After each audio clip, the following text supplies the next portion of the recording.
गंजाम जिलार विकास ପାଇଁ ବାଟ ଖୋଲିଲା କାମଧନ୍ଦା ଅନ୍ୱେଷଣରେ ଲୋକେ ଆଉ ବାହାର ରାଜ୍ୟକୁ ଯିବେ ନାହିଁ। ଜିଲ୍ଲାରେ ପ୍ରତିଷ୍ଠା ହେବ ଶିଳ୍ପ।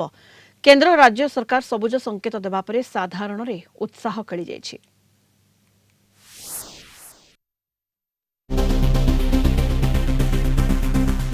गंजाम जिल्ला रे प्रतिष्ठा हेबो द्वितीय बंदर। गोपालपुर परे सुनापुर रे तयारी हेबो आउ एक बंदर। चिकिटी ब्लॉक रो बाहुदा नदी मुहाण रे 21,500 कोटी टंका व्यय रे 5,000 एकर जमी रे निर्माण हेबो ओडिशार बृहत्तम शिल्प भित्तिक बंदर। परिवहन मंत्री नेतृत्व रे उच्चस्तरीय टीम चिन्हट जमी बुली देखिछंती।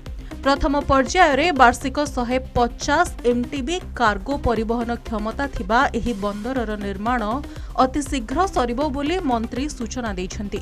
राज्य और केंद्र सरकारक निष्पत्ति को चिकिटी विधायक स्वागत करबा सह कृतज्ञता जणाइछंती।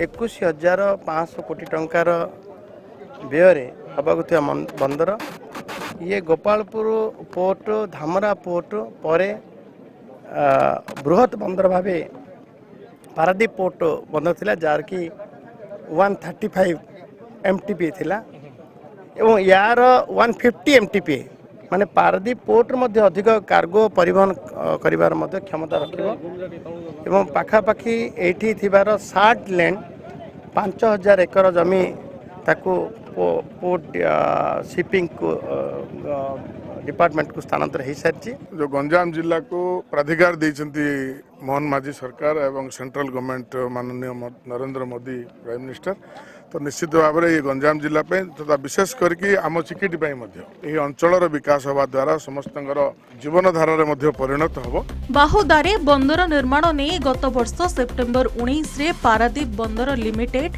सागरमाला फाइनान्स कॉर्पोरेशन लिमिटेड और ओडिशा सरकार मध्य त्रिपाक्षिक चुक्ति स्वाक्षरित होइथिला। 1987 रे छत्रपुर ब्लॉक आरजीपल्ली ठारे गोपालपुर बंदर निर्माण होइथिला। एही सबुदिनिया बंदर घरोईकरण पर विभिन्न कारणरू बर्ट संप्रसारण होई पारु नाही। तेणु बाहुदा नदी तटरे आउ एक बंदर निर्माण पई सरकारी स्तर रे उद्यम चलिछि।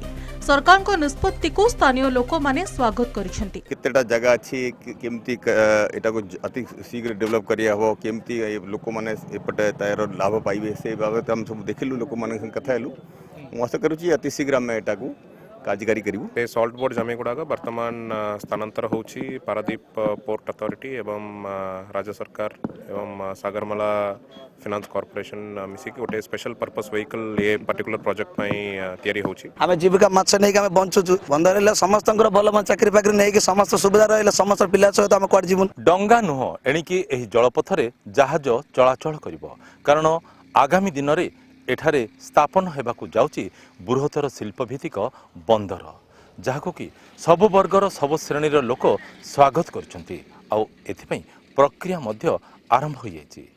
सुनापुर कैंपरेशन टुटु बेहरंग प्रकाश पटनायक कलिंग टीवी।